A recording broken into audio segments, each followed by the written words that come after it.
stuff. And without reading, you know, it doesn't mean much.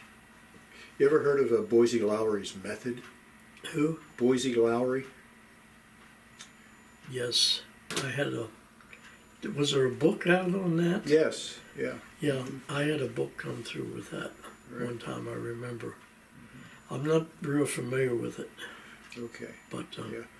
Boise Lowry was a teacher in Wilmington. He taught a lot of musicians from Clifford Brown to Matthew Shipp, yeah. you know, and everyone in between. And he had a method for improvisation. Okay. And there were others who sought him out, like Hugh Masekela was very interested in his method. I'm trying to think of a name. It just passed me here while you was talking about him.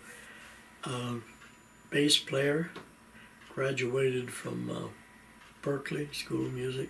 He taught at the Wilmington Music School. Oh, Ernie Tim Watts? Swarbrick. Swarbrick, yeah, right. Okay, he passed away a little while. Tim was a good friend of mine. After he graduated, I was still young. I went up to Wilmington Music School and I took some lessons from Tim. And finally, a couple of years after that, Tim was playing bass in my band down here at Hanlope in Rehoboth. And he was the character. The last time I worked with him, last time I seen him, we were at playing outside in Newark, I think, at a car show. And Tim come by and waved. I said, "Come on up," you know. Tim come up and he put on his bass and played, you know. And but he was something you never knew what to expect from Tim, you know. Yeah, my only encounter with him was he was in the business of selling T-shirts. T-shirts. Oh, he was big on those T-shirts down there at the market down in Newcastle. Well, he come in. We were doing a New Year's Eve job one time, and the fella from Washington hired me and hired Tim. He said, told Tim, he said, "Now, this is a tuxedo job. It's New Year's Eve, so make sure that you've got the tuxedo on." So, about 10 minutes of, here's the door bust open, and here comes this guy walking in. He's got a Santa Claus suit on, and it's Tim, and the guy from Washington. Anyway, he wasn't the kind that found humor in that at all, you know. So. But Tim played at night in his Santa Claus suit. Other musicians from that era that are still around Delaware that we should be interviewing? You're talking about the ones I worked with? Yeah, or anybody that you know of that, you know? Well, I mentioned most of them to you and where they were working.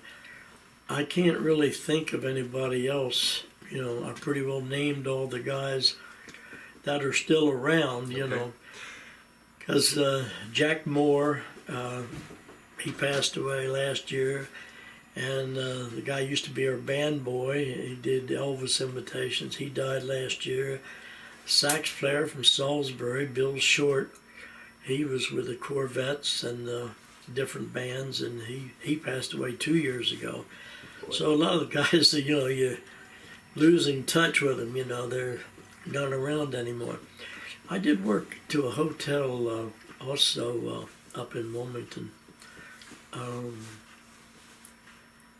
Something Blue. Oh, it came into town and left. It was a restaurant or something. Yeah, it was there for just a little while. Yeah. Blue. I worked there with a guy who did. In fact, he went over to Atlantic City and joined Legends over there because he was. He did excellent imitation things of Frank Sinatra and Sammy Davis and all these guys, you know.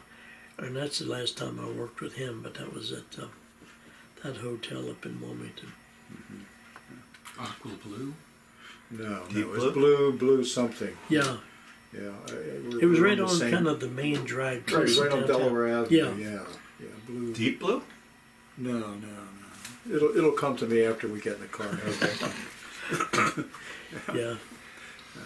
All right, so your next thing you're going to be doing in the next phase of your life. The next thing I'm going to be doing is getting in the car and going down and watch my son's band play tonight at the Rusty Rudder in Rehoboth. So you passed on. What is your son? Does he have a day job?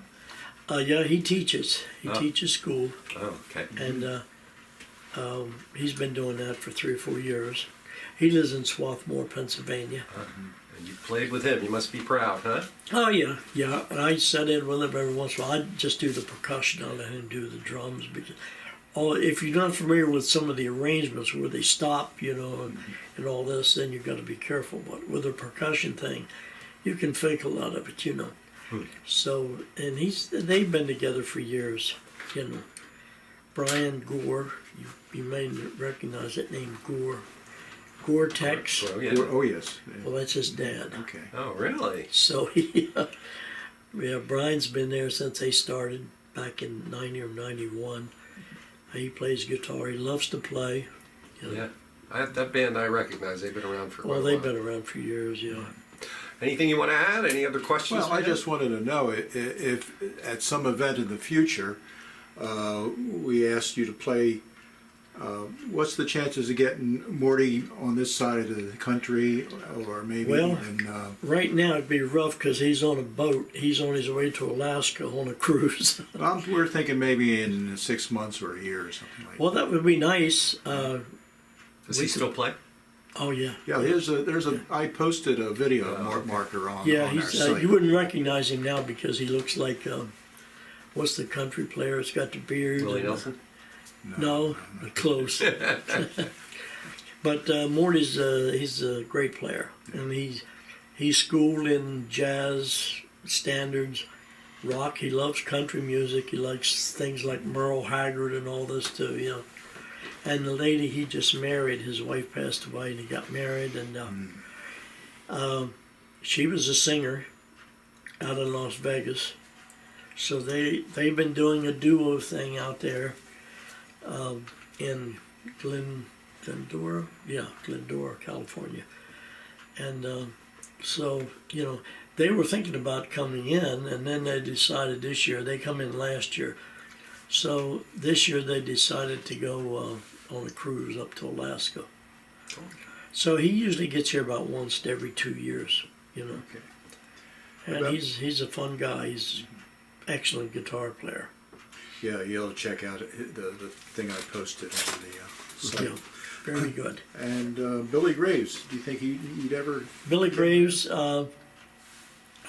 won't be up this way. Billy won't. We communicate all the time from, I get a lot of emails from Billy, and he's down in Lakeland, Florida, I think is where he lives, and he's married and got some kids and grandkids. Billy, I think now, I believe, is 82 years old. So he didn't come up to either one of our rock and roll reunion things that we put on in 2010 and 2015. So I'm sure he wouldn't be up. But I did, I told him you guys may be calling him, for some information. He can give you probably a lowdown on some of the stuff he's done, Good. because he did that Shag that was like a one-hit wonder also. But it was a hit, yeah. Oh yeah. Yeah. And Billy worked with me in the Honeycombs for quite a few years, down in the Florida area a lot, So. All right, I think we're going to wrap it up a little bit, and I Right. think we're going to take maybe some pictures of the Okay. pictures that you That's have, if that fine. would be I'm okay. gonna sign you guys all up for lessons, so we'll All right. start a band. All right, thanks.